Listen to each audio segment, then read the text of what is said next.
Hello friends, இன்றைக்கி பாருங்கள் நம்ம ரொம்பவே ஈஸியான ஃப்ரண்ட் நெக் டிசைன் தான் பார்க்க போகிறோம். நான் ஏற்கனவே ஃப்ரண்ட் நெக் வந்து மார்க் பண்ணி வச்சுருக்கேன். இப்போ வந்து பேசிக்காக செயின் ஸ்டிச் வந்து ஸ்டார்ட் பண்ணிக்கலாம். அதுக்கு முன்னாடி என்னோடய சேனலை நீங்கள் இப்போ தான் ஃபர்ஸ்ட் டைம் பார்க்குறீங்கன்னா மறக்காமல் சப்ஸ்கிரைப் பண்ணிக்கோங்க. இப்போ அடுத்ததாக ஸ்டிச் பண்ண ஸ்டார்ட் பண்ணிக்கலாம். நீங்கள் இப்போ தான் ஆரி வந்து பேசிக் இப்போ தான் பழகிட்டுருக்கிறீங்கன்னா என்னோடய சேனலில் நான் ஆரி ஒர்க் வந்து ஒவ்வொரு ஸ்டிச்சும் எப்படி ஸ்டெப் பை ஸ்டெப்பாக போடணுன்ட்டு வீடியோ அப்லோட் பண்ணியிருக்கேன். என்னோடய சேனலை வந்து கண்டிப்பாக விசிட் பண்ணி பாருங்கள் நீங்கள் ஆரி பிகினர்ஸாக இருந்தீங்கன்னா.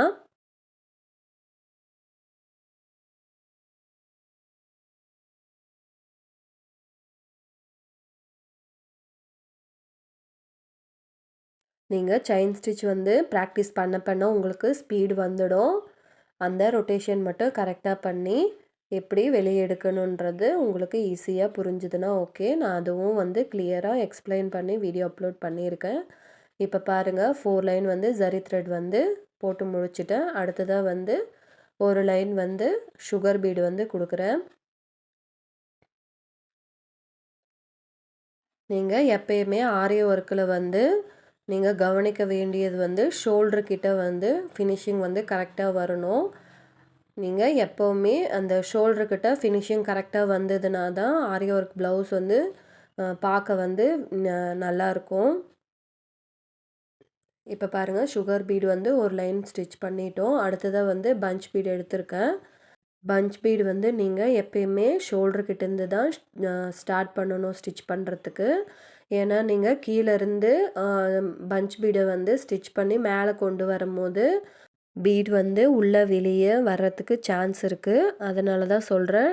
பேக் சைடு வந்து நம்ம ரைட் சைட்லேருந்து பஞ்ச் பீடை வந்து ஸ்டிச் பண்ண ஸ்டார்ட் பண்ணணும். அதே மாதிரி ஃப்ரண்ட் நெக்குக்கு வந்து ஷோல்டர்லேருந்து பஞ்ச் பீடை வந்து ஸ்டிச் பண்ண ஸ்டார்ட் பண்ணணும். அப்போ தான் வந்து நம்ம பார்க்குற இடத்துல வந்து ஃபினிஷிங் கரெக்டாக வரும்.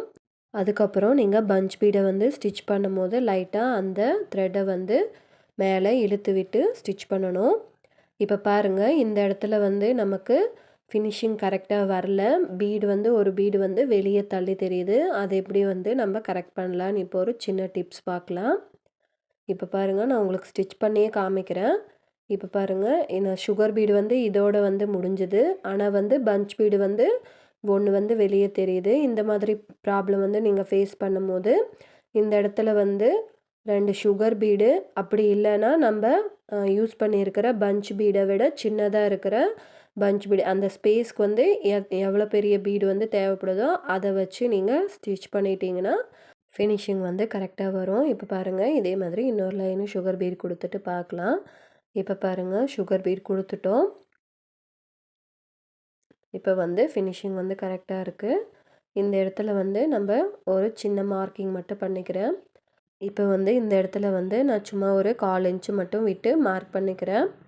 இதிலிருந்து அந்த டாட்லேருந்து தான் நம்ம அடுத்த மெஷர்மெண்ட் வந்து எடுக்கிறோம். அந்த டாட் நம்ம மார்க் பண்ண டாட்லேருந்து 0.7 இன்ச்சு வந்து மார்க் பண்ணிக்கிறேன். 1.7 இல்லை 0.7 இந்த அளவு வந்து இந்த டிசைனுக்கு வந்து கரெக்டாக இருக்கும். உங்களுக்கு கேப்பு கொஞ்சம் அதிகமாக வேணும் அப்படின்னு நினச்சிங்கன்னா நீங்கள் இன்னும் கொஞ்சம் சேர்த்தியும் மார்க் பண்ணிக்கலாம். இது வந்து நெருக்கமாக போடுற மாதிரி தான் நான் மார்க் பண்ணுறேன். நெருக்கமாக இருக்கிற மாதிரி. இப்போ பாருங்கள் இதே மாதிரி மார்க் பண்ணிவிட்டு பார்க்கலாம். இப்போ பாருங்கள் ஃபுல்லாக மார்க் பண்ணிவிட்டேன். இந்த இடத்துல வந்து பஞ்ச் பீடை கொடுத்து தான் நம்ம ஒரு ஃப்ளவர் டிசைன் போட போகிறோம். இது வந்து பார்டரில் யூஸ் பண்ணியிருக்கிற பஞ்ச் பீடை விட ஒரு சைஸ் வந்து சின்ன சைஸு. இப்போ பாருங்கள் நான் ஸ்டார்ட் பண்ணிக்கிறேன். இந்த மாதிரி 3 பீடும் கண்டினியூவாக ஸ்டிச் பண்ணிவிட்டு ஒரு லாக் ஸ்டிச்சு ரிவர்ஸ் எடுத்து அந்த பீடுக்கு சென்டரில் வர மாதிரி ஒரு ஸ்டிச்சு பண்ணி கண்டினியூவாக ஸ்டிச் பண்ணுறது. நம்ம அடுத்த ஸ்டிச் கொண்டு போகும்போது பீடுக்கு உள்ளே வர்ற மாதிரி த்ரெட்டை கொண்டு போகணும். வெளியிலேருந்து ஸ்டிச் பண்ணிங்கன்னா அந்த த்ரெட் வந்து வெளியில் தெரியும். பீடுக்குள்ளே வர்ற மாதிரி ஸ்டிச் பண்ணிங்கன்னா த்ரெட் வந்து வெளியில் தெரியாது. இன்னொரு தடவை பாருங்கள் ஸ்லோவாக நான் எப்படி ஸ்டிச் பண்ணுறேன்றத. அப்போ தான் வந்து த்ரெட் வந்து பிசுறு தெரியாமல் நம்ம ஸ்டிச் பண்ணுற அந்த கரெக்டான மெத்தட் வந்து உங்களுக்கு புரியும்.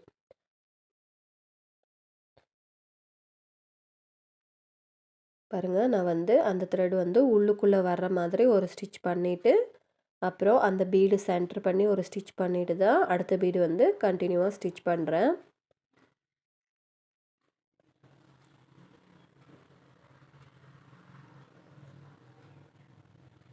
நீங்கள் இந்த மாதிரி ஸ்டிச் பண்ணிங்கன்னா இந்த ஃப்ளவர் டைப் வந்து நம்ம கண்டினியூவாக ஸ்டிச் பண்ணுற மாதிரி வரும். எனக்கு வந்து இந்த மாதிரி ஸ்டிச் பண்ணுறது தான் கம்ஃபர்டபுளாக இருக்குது. உங்களுக்கு எந்த மாதிரி வருதோ அந்த மாதிரி உங்களுக்கு கம்ஃபர்டபுள் தகுந்த மாதிரி நீங்கள் ஸ்டிச் பண்ணிக்கோங்க. எண்டு நாட்டை மட்டும் கரெக்டாக போடுங்க. ஏன்னா லூஸாக போட்டுட்டிங்கன்னா நம்ம போட்டதுக்கப்புறம் கழண்டு வந்துச்சுன்னா திரும்ப நம்ம அதை வந்து சரி பண்ணிகிட்ருக்குறோம், டைமும் அதிகமாகிடும். நீங்கள் எண்டு நாட் மட்டும் ப்ராப்பராக போட பழகிக்கோங்க. கலண்டு வர்ற மாதிரி இருந்ததுன்னா 1க்கு 2 நாட் வந்து எக்ஸ்ட்ராவாக கூட போடுங்க.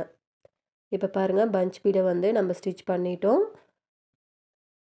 இப்போது இந்த பஞ்ச் பீடுக்கு இடையில ஒரு சின்ன டிசைன் வர மாதிரி சுகர் பீடை வச்சு கொடுக்க போகிறோம். அது எப்படி கொடுக்கலான்னு பார்க்கலாம். பாருங்கள், நான் சுகர் பீடு வந்து லோட் பண்ணி எடுத்திருக்கேன். இப்போது இந்த 2 ஃப்ளவருக்கும் இடையில சென்டர் பண்ணி நான் த்ரெட்டை வந்து வெளியே எடுத்துக்கிறேன். வெளியே எடுத்துட்டு ஒரு 4 சுகர் பீடு மட்டும் ஸ்டிச் பண்ணிவிட்டு எண்டு நட் பண்ணிக்கிறேன்.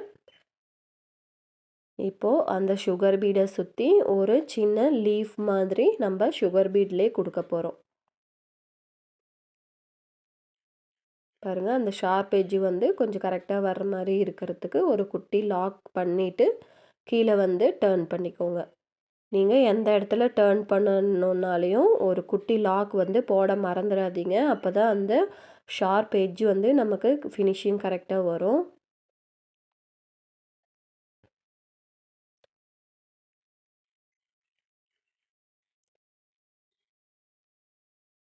ஃபஸ்ட்டு வந்து ஒரு 4 பீடு வந்து 2 பீடாக சுகர் பீடு டோட்டல் 4 பீடு வந்து ஸ்டிச் பண்ணி நாட் பண்ணிவிட்டு அதை சுற்றி வந்து சுகர் பீடு வந்து ஒரு லீஃப் டிசைன் மாதிரி கொடுத்தோன்னா இந்த டிசைன் வந்து கம்ப்ளீட் ஆகுது. இது வந்து ரொம்பவே பேசிக்கான ஸ்டிச்சு தான்.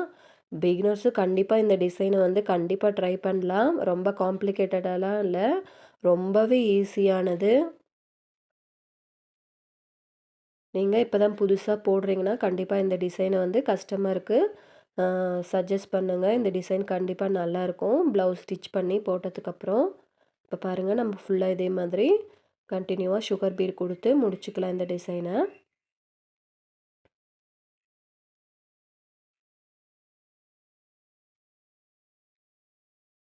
இப்போ பாருங்கள், ஃபுல்லாக இந்த டிசைனை வந்து கம்ப்ளீட் பண்ணிட்டோம். இந்த டிசைனை வந்து கண்டிப்பாக நீங்களும் ட்ரை பண்ணி பாருங்கள். இந்த ஃப்ளவர் டிசைனே தான் நம்ம வந்து அங்கங்கே வந்து புட்டாஸாகவும் கொடுக்க போகிறோம். புட்டாஸ் வந்து கொடுத்துட்டோன்னா இந்த டிசைன் வந்து கம்ப்ளீட்டாக ஃபினிஷ் ஆகிடும். இதனோட பேக் நெக்கும் நான் வந்து வீடியோவோட எண்டில் கொடுத்துருக்கேன், பாருங்கள். ஓகே ஃப்ரெண்ட்ஸ், இந்த வீடியோ கண்டிப்பாக உங்களுக்கு பிடிச்சிருக்குன்னு நினைக்கிறேன்.